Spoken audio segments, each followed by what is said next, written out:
This episode of The Rest is Football is powered by our new presenting partners, Fuse Energy. We're thrilled to welcome them to the team, especially outside the regular transfer window. A new signing providing power and energy. That sounds like a bit of me back in the day, Gaz. And reliable too, not one of those fair weather players who go missing in December. Fuse will be powering The Rest is Football right through the season. They're one of the UK's fastest growing energy suppliers, building solar farms and helping homes make smarter choices. Power that performs throughout the season. Fuse. Keep everything running, lights on, meters smart, cars charged. A full squad you can count on. And when you sign up for their fixed rates, your energy prices hold their shape, even as the nights turn colder and the title race heats up. The season is long, but with Fuse, the energy never drops. For more information about energy that hits the top corner every time, head to fuseenergy.com/football.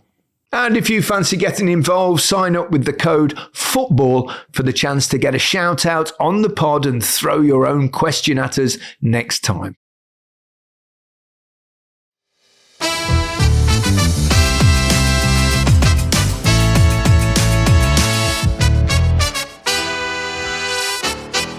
Hello and welcome to The Rest is Football with Micah Richards, Alan Shearer and me, Gary Lineker.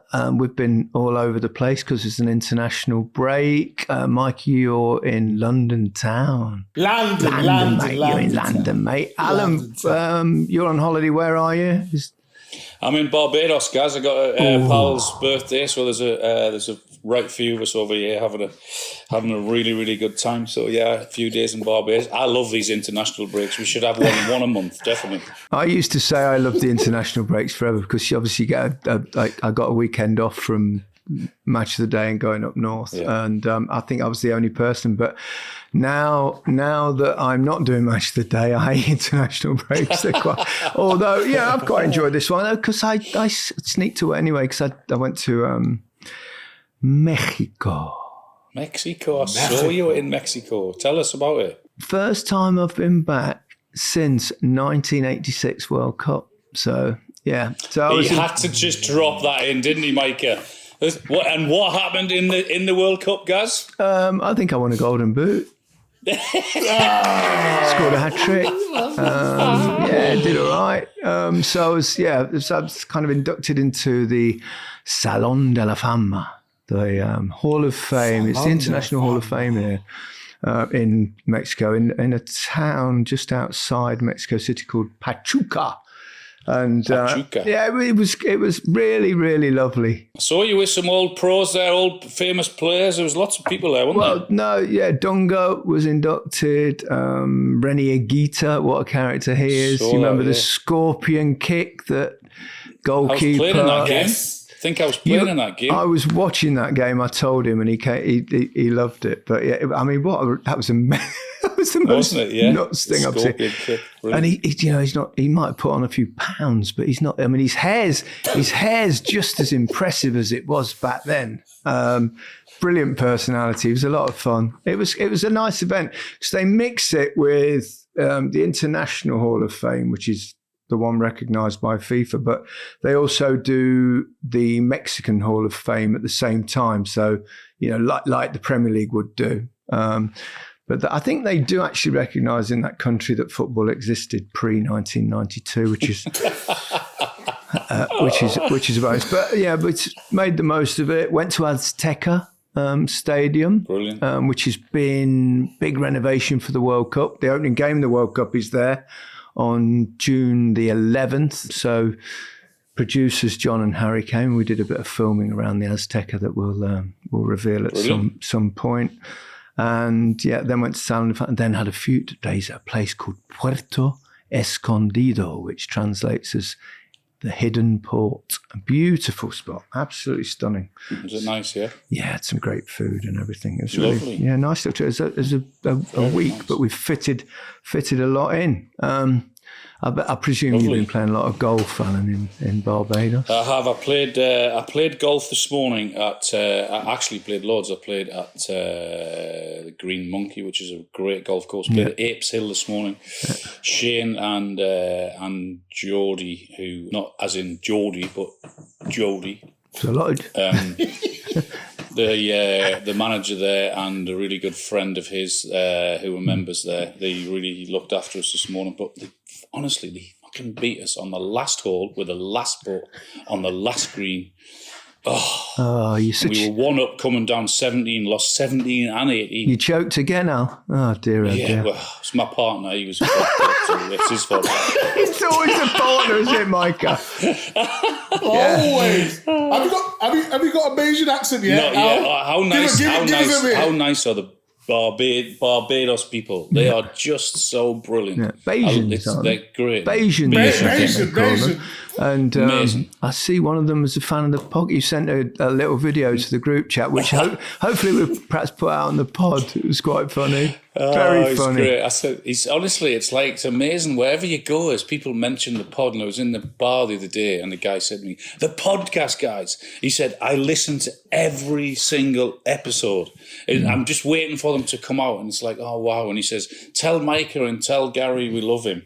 And of course, I said, "I'll do a video saying that." So I got him a video, and he came out with, and Micah's hairline. I mean, I thought he was going to come out with, he talks so much shit, or he's such a great lad, but he comes out with his hairline's great. It's definitely better than yours, Al. Tell me what's good about the podcast and Micah. I love Micah's hairline. He has the most legendary hairline out of the whole world. Gary is one of the best footballers to ever live. Barcelona legend, England legend. Yes. And you know that you yourself, you're a legend. You don't even have to say anymore. I love it. He was brilliant. They are. Such nice people. Yeah, amazing. they are. They most definitely are. Should probably talk a bit about some football. England have won 2 more matches over the weekend. In fact, for all the teams, in Britain, Northern Ireland, Republic of Ireland have various possibilities of qualification. England has been pretty comfortable.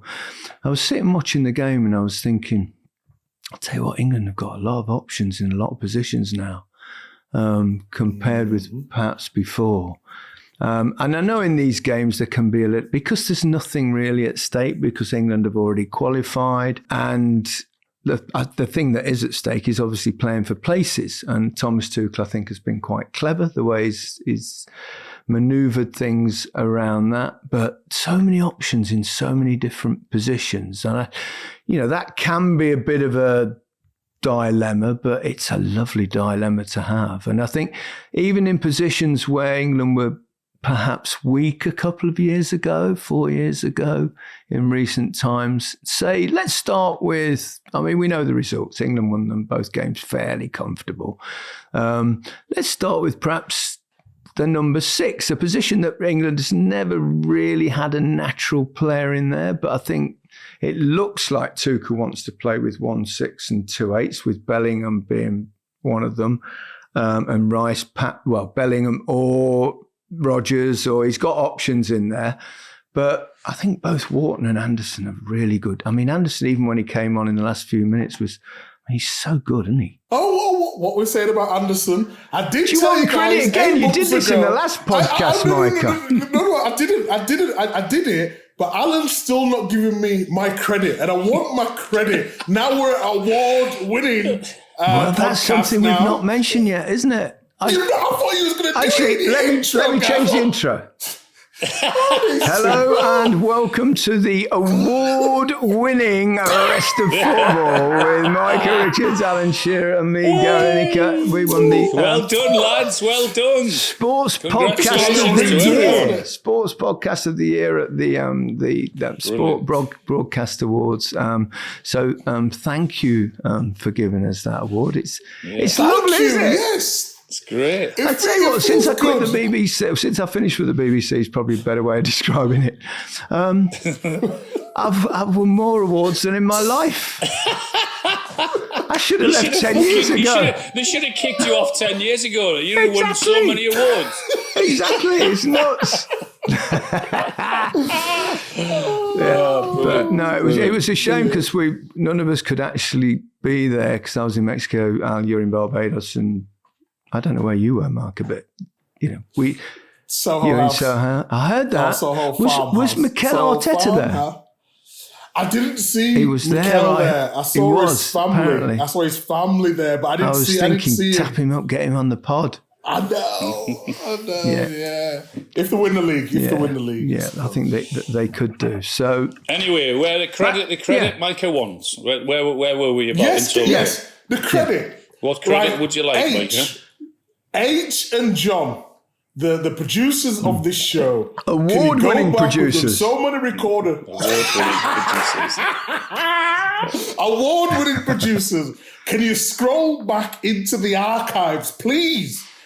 I said, and Alan's reaction to it was, I remember it, Micah. Maybe. You know what I mean? You always see, you never look and see the talent of the youth. You're always about now. You've got to look into the future, Alan. I said, certainly being at your club as well, Newcastle. I said, I fancy that Anderson. He's got something about him that no other players. He's tenacious. He likes that position. He can hold it. He's decent with the ball. He needs to improve on his finishing. So when he goes in there in the final third, I think he can be a little bit more creative, let's say. But in terms of what he does and knowing the position, I think he's outstanding in that holding role for England. And I think he's got a little bit more. So go on, give me my flowers. I want my flowers. Well, you got your flowers, Michael. Micah, you've done an amazing. I don't even know what you're doing in the role of match of the day. You should be a chief scout for a club somewhere. You should be head of recruitment for a top football club anywhere in the world with your knowledge of football. Honestly, you're wasted, Saturday. Port Vale, Rochdale. Hey, I wish I had a quid, by the way, for every time Micah goes, Producer Harry, can you have a look in the archives, please? Fucking hell, it's Harry, like every single show.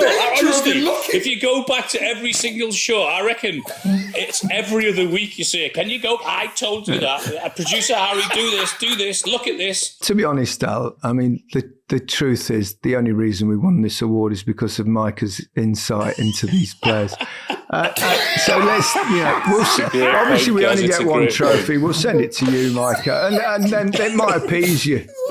You've got too many trophies. Give it to me, please. Right. Anyway, to your point, Micah, it was the best thing. Although it was tough for Newcastle, it shouldn't have happened because it wouldn't have happened if it wasn't for PSR. But it was the best thing that happened to him to get out and play because he wasn't going to get in Newcastle's midfield. And I think he would now. You got to give him great credit. He wouldn't be far away. I agree with that. Yeah, but he wouldn't have been able to do what he's done and doing at Newcastle. What he's doing now at Forest. So good for him. I'm delighted for him actually because he's gone from being a bit part player, I guess, at Newcastle to being the main guy, one of the main guys at Forest, and one of England's main. I mean, I know you're good, Micah, but I'm not sure you said he'd be one of England's main guys. No. I didn't say that. Right. Yeah, you're right. But I said I fancy him for the World Cup squad. That's what I said. I mean, now he's really competing for a place. Thomas Tuchel clearly likes him. I know he didn't start tonight, and I thought he cleverly rotated things, Thomas, and he played him. And Wharton came in, and he's a very, very good footballer as well. And this is a position that England have not really produced players in the past, and that's why I wanted to start with it because I think it's important, and it also allows him to. And I think this is what we've all championed a little bit to get Rice as more of an 8 than a 6 because that's what he is, and Bellingham. And I think in the game tonight they play that, or you could play Rodgers. I mean, he's got so many choices in those positions now, and he doesn't look like he actually really wants to play with a 10. And I think that's a good thing. I think Bellingham can do all those things, and I think Rice can do all those things if they've got a safeguard behind them, and whether that's Anderson or Wharton. The squad's incredible. I mean, it's really come on when you can say. I mean, let's move it on to the left-hand side now. So Rashford's found his game again, and he's, you know what he's like. Hopefully he can continue it, because he came on in this game and he made that fantastic cross for Harry Kane's goal. Obviously, he's been doing that all season for Barcelona. He's got more goals and assists for them than anybody else combined. They absolutely adore him in Barcelona at present. And when he first went, we all thought, will he get any games? Will he play? And I think injuries have perhaps worked in his favour on that front, but Hansi Flick clearly trusts him. He's working really hard. He's buying into the way they play, which is a good thing. So you've got options there. You can flip it to the right-hand side, and you've got, when they're all fit, does Saka play? Or perhaps Palmer plays in there, but Palmer can also play in midfield. So we could have the conversations now, but things will change, obviously, in upcoming, 7 months away now until the World Cup. So the only one I would say, Gaz, what we're not particularly strong in is maybe the most important one, the centre forward. Well, we've got one of the best in world football, but I understand we haven't necessarily got a huge amount of backup. But I think Ollie Watkins, I would say Ollie Watkins, if he's fit and running, obviously Kane will be your main man, but if anything happened to Harry, you've still got... there is a shortage of nines in world football, so at least we've got one of the best. Yeah, absolutely. Yeah. No, we've got Harry Harris. He's unbelievable. Couple of goals. He's just ridiculous. The way he's gone is incredible. And he's not. I was watching him. We need to keep him fit. I think he looks much fitter and fresher than he did. There was something in the Euros. He wasn't himself. But he was in this game. And he's got people running past him. Yeah, also. Well, that's it. You've got to have that with Harry, because he does like to drop deep. There were times he was defending today, but he's such a good footballer, It's not just, he's far from just a goal scorer. Absolutely class. I just wanted to say, though, in terms of that position you mentioned about, I think Ollie Watkins can do it. I think he needs to get, his sharpness back. I think he was the answer in the last competition. But if you look at the last game against Serbia, he tried Phil Foden in that false 9 position. So that is something that is looked at as well. So tactically, he's trying out absolutely everything. But I do like Watkins because he stretches oppositions. You mentioned before, guys, about not really needing number 10, more number 8. Because Harry Kane drops so deep and you've got players willing to run, that's the reason why. And there was a really good clip on Harry Kane, I know you strikers would have loved it, where he got really deep in one of they had the possession, he sprayed a ball out to the right, and you're thinking, he needs to get in the box. In the Euros when we was talking about, he wasn't getting in the box quick enough. He got in the box. By the time he was ready to cross on the right-hand side, he was in the 6-yard box, and that is the difference. So probably agree with you, maybe fitness, maybe sharpness for Kane, but he's had a hell of a start to the season. Incredible. Things really positive with England at the moment. I think in terms of the depth of the squad, that is significantly better than... we know we've had talent for a while, and there's certain positions, but even if you look at the position where we thought the weakest was probably in central defence recently now, but I would say Mark Gay's bloody good. John Stones is a class act. If we can keep him fit, that would be brilliant. And then there's Konza, of course. So much better looking position than for some time. So, I think things look... here we go. We're getting carried away again because it's the World Cup coming up. But I think with justification this time. I'm still a little bit on... If Serbia would have been better in the last game, they could have punished England. But there's no 100%. Jeopardy, Micah. There's no jeopardy at the moment. So it is different when there isn't that. I agree to a certain degree, but then it's about concentration, isn't it? If you're coming up against the Spains of the world, the Frances of the world, they're going to be a little bit cuter, a little bit cleverer in certain areas. And there's certain bits I didn't like, although they've not conceded a goal. It's brilliant. But if you actually watch the game, people look at results and say, "Oh, it's amazing." But if you watch the game, if you do the eye test, under certain positions, I don't like when maybe we say John Stones steps out, perfect, does it for Man City brilliantly. For England and all that, And they're getting away with it because Konsa's been good at the back, who you mentioned. Stones has been good when he's set. But there are gaps at times where better opposition would have punished them. And I don't know if that, and it's not me being negative, it's just being realistic. You probably say that about every team in world football, though. Correct. Probably with the exception of Spain at the moment, they're so bloody good. But we need to play really good opposition in it's hard in leading up to the tournament. That's what we need because. You're right. We've not really had jeopardy. I mean, another clean sheet, another win, another game that we're expected to win, even though he's making the amount of changes that he's making. So we need to go in against good opposition, obviously before the game start, and obviously they'll do that. It's not telling anyone that they don't already know because you can't go into it with the opposition that we've been playing. So that will have to improve. I think. The way he's managing things too, I'm quite impressed. Yeah, he's a clever manager. He's been around. Especially the way he deals with press conferences. I know the other day it was reported that he said Bellingham, Foden and Kane can't play in this. But if you listen to it, he didn't actually say that. But that's how it was reported. He was talking about... He's basically saying you can't play everyone. And of course you can't. You've got to work out certain things. The system and players are going to have to accept that at times they're not going to be part and parcel of the team. He's left Bellingham, Foden out the last squad. He's brought them back into this one. Bellingham didn't start in the first game. Everyone's going, he doesn't like Jude. I suspect he said to Jude that I'm going to mix it over the 2 games. You'll get some minutes in the first one. I'm going to start you in the second one. Blah, blah, blah. This is the way I want. And people sometimes go, I mean, we're all guilty of it sometimes, looking for the headline and looking for this sort of stuff.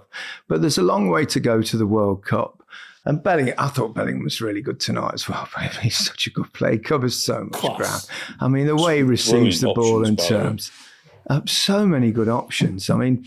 Unbelievable options he's got. Can we talk about the left back, though? Nico O'Reilly. Played both games. A centre midfield player playing left back for Man City and England. He's a kid. He's 20 years of age. What a player he is, by the way. What a player he is. I love the way he's good going forward. Defensively, he's sound enough for a midfielder. He's good on the ball. He gets on it in midfield. He's a class act to do that. And a lot of the talk's always been about Bellingham and Foden and Rashford coming back into the side. Kane does what he does, but what he's doing at 20 years of age, it's like he's not even been spoken about. It's then brilliant you've got what he's Lewis doing. Skelly and you've got Livramento and you've got, Luke Shaw if you want a bit of experience. Lewis Hall. And Lewis Hall. Then you flick over to the other side and you've got Reece James and Trent Alexander-Arnold. I mean, some great options. Who would you start at right back before we go to the break? Yes, I know you'd be itching to go to the break. You do something with your. No, I'm not. It's Harry saying get to the break because he knows Alan wants to get to the buffet. Forget Alan. Reece James. Who would you have right back? James. Oof. I think it'd probably be the first choice at the moment. The minute Trent's not getting much football, but Trent at his best what a player. Gives you different options. But again, choices on the right-hand side. Do you go Saka or do you go Palmer? I mean, crikey. Palmer can play elsewhere, obviously, but Saka gives you a little bit more defensively, which is important as well, probably. But Palmer will float inside. It's tough job to manage that and keep everybody happy, but I think he's handling it really clever. Really good, yeah. Really clever. And who would you start, Micah, on the right side? Right back. Good question. Either or. Be happy either way. You asked the question, so it wasn't that good. I'm just asking the same as what you asked. Okay. Right now, Reece James. Yeah. But we've always liked Reece James. And Trent's injured. If Trent was the Trent we saw at Liverpool and he's played for Madrid and he goes and wins the Champions League, I mean, Trent is just different level. Yeah. Either or. Yeah, that's how good they both are. Different kinds of players. I mean, again, Reece James probably be better defensively, but he's also very good going forward and bombing down the ring. And he can take free kicks as well. But Trent's probably one of the best crossers of the football in the world, and one of the best passers in world football. So it's all very encouraging. Even people said, "Oh, we've got a problem with goalkeeper," but now we've got Pickford, who's extraordinarily consistent for England, and Henderson's really kicked on and improved. So much to cheer. It'll all go wrong by June, obviously, but but for now, let's take a break because I know Alan's getting hungry. Back in a moment.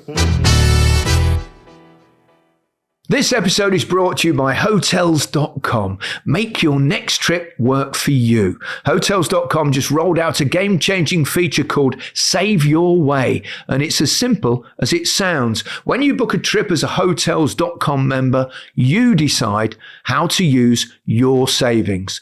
Choose to take the instant savings now or bank the savings as rewards for later. It's your call. Envision converting discounts on this week's stay into rewards for a luxurious beach getaway next year. No complicated math, no blackout dates, just you choosing how to make your travels work harder for you. Only at Hotels.com. Save Your Way is available to loyalty members in the US and UK on hotels with member prices. Other terms apply. See site for details. Welcome back to the award-winning Rest Is Football with Micah Richards. Well, hold on. I thought we're not bothered about awards. We're not bothered about awards at all when we don't win them, but when we win them, boy, we love them. Let's be honest. Who doesn't love to win an award?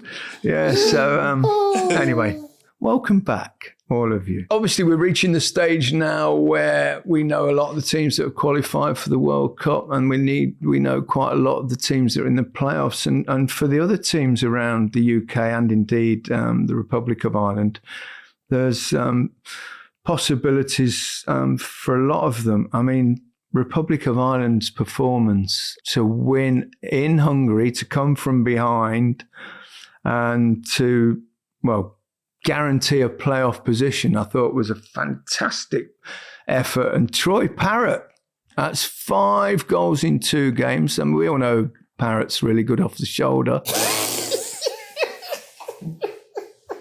was like, when's the joke? You actually went off then. What did you say? Yeah, right. I'm not going to buy you that one. Free Parrott. Free Parrott.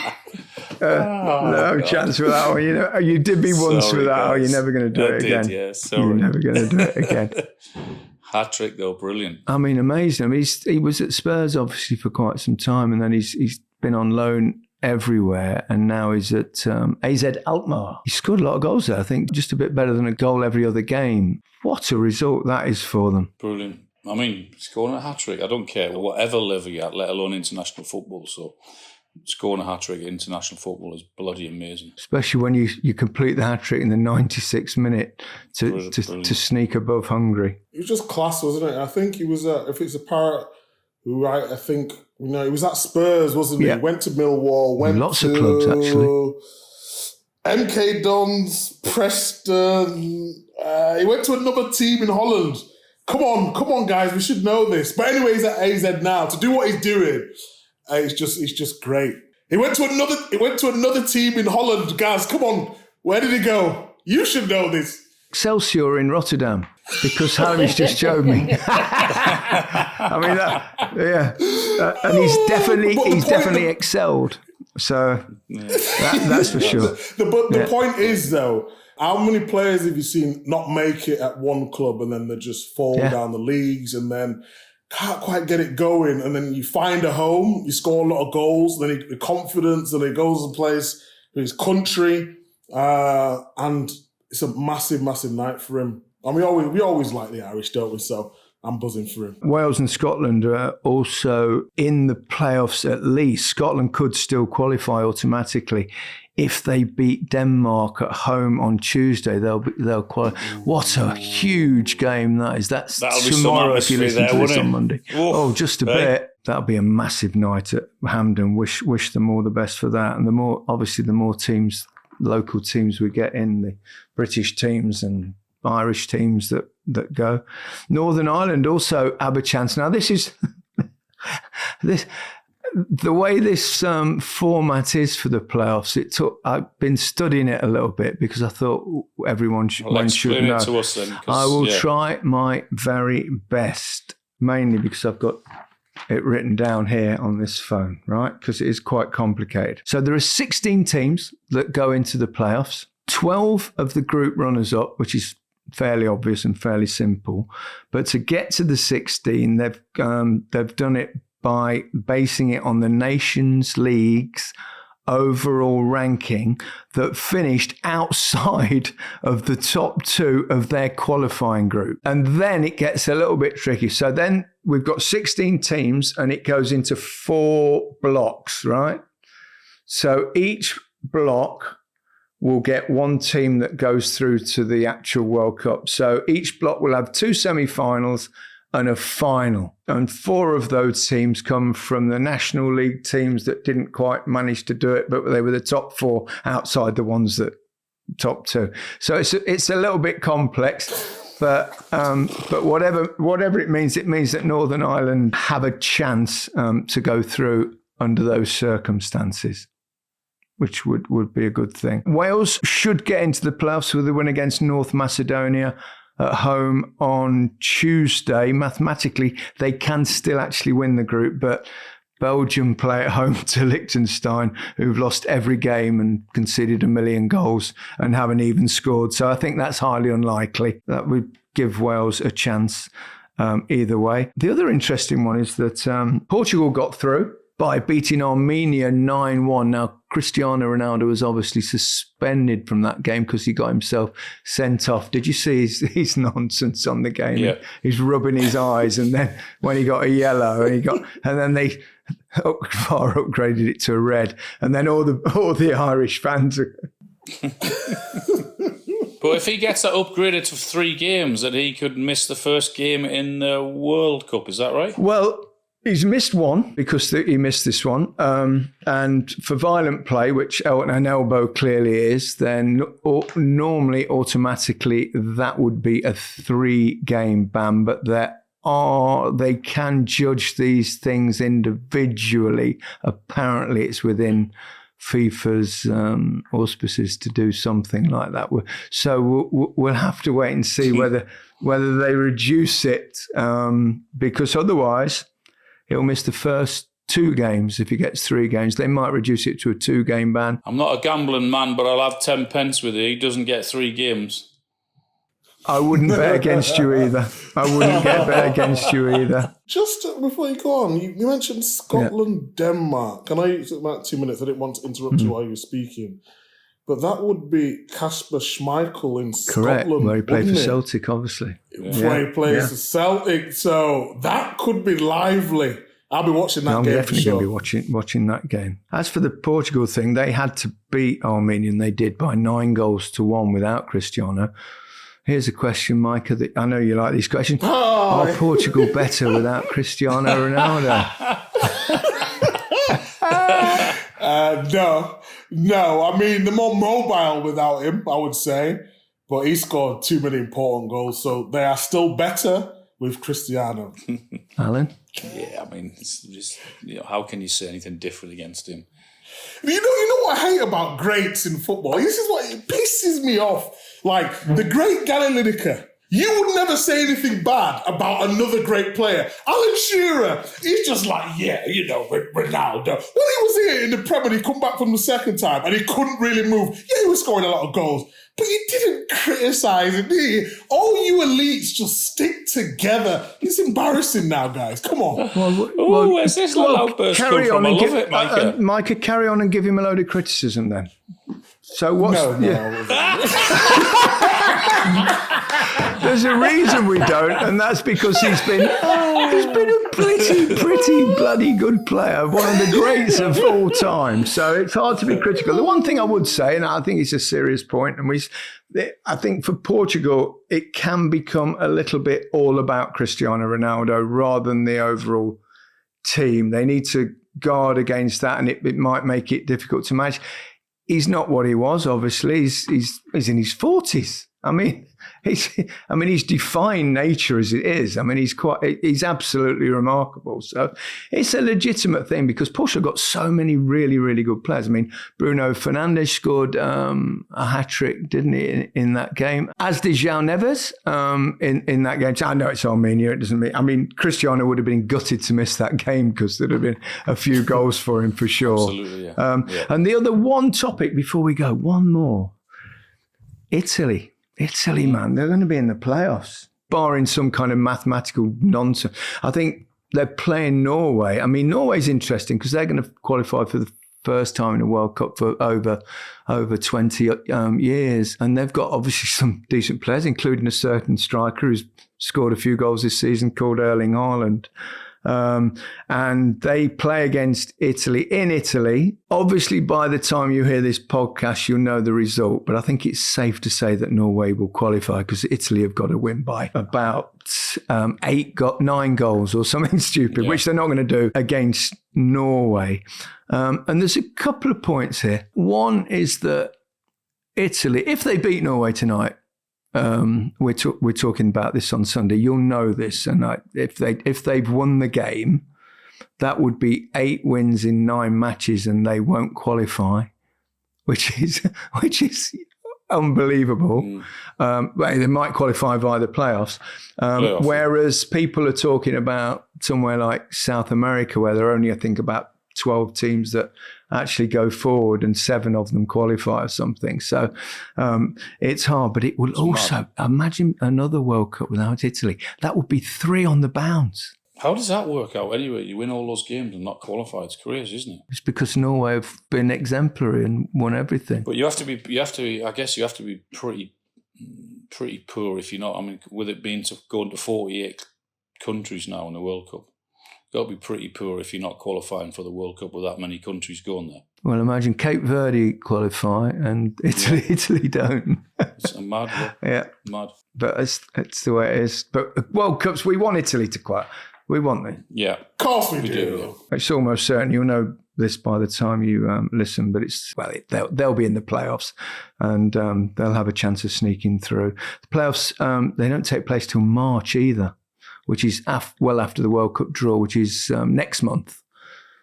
So it makes it also difficult to plan for the World Cup, I'd imagine. It's quite exciting, the World Cup coming up though, isn't it? I can't wait.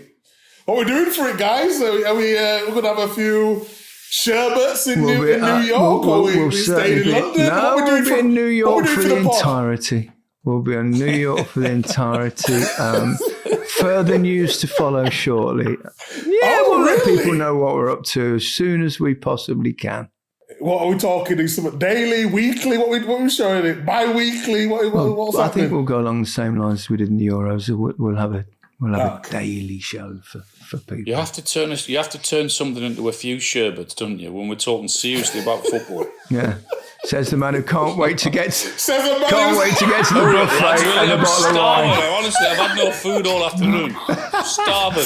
Okay, get yourself in the buffet, dig in deep, and we'll say goodbye. So goodbye from me. Goodbye from me. Goodbye from me. Have a great week, everyone.